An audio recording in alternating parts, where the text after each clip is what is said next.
শ্যামাপ্রসাদ মুখোপাধ্যায়ের স্মৃতির উদ্দেশ্যে কলকাতা বিশ্ববিদ্যালয়ের তরফে একটি বিশেষ আলোচনা সভার আয়োজন করা হয়।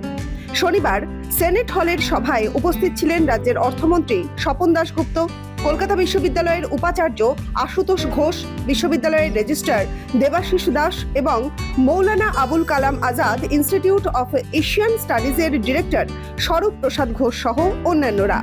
সভা শেষে সাংবাদিকদের মুখোমুখি হয়ে একাধিক বিষয়ে জানালেন তিনি বলেন, বাংলার একাধিক ক্ষেত্রে কলকাতা বিশ্ববিদ্যালয়ের একটা বড় ভূমিকা রয়েছে। কলকাতা ইউনিভার্সিটি অনেক বড় একটা ঐতিহ্য আছে, কিন্তু আপাতত যে কলকাতা ইউনিভার্সিটি আমরা দেখছি তার সীমানাটা ছোট হতে হতে এমন জায়গায় এসে গেছে যে এশিয়ার ইউনিভার্সিটি সব থেকে প্রধান ইউনিভার্সিটি তো দূরের কথা, আমরা ভারতবর্ষেই লিগে একদম খুব নেমে গেছি। তো এইটা যদি আমাদের বাংলার পুনর্জীবন দরকার, শুধু শিল্প আর বাণিজ্য ক্ষেত্রে হবে না, আমাদের সাংস্কৃতিক ক্ষেত্রে, শিক্ষার ক্ষেত্রে, ইন্টেলেকচুয়াল স্ফিয়ারে সব দিকে আমাদের করতে হবে।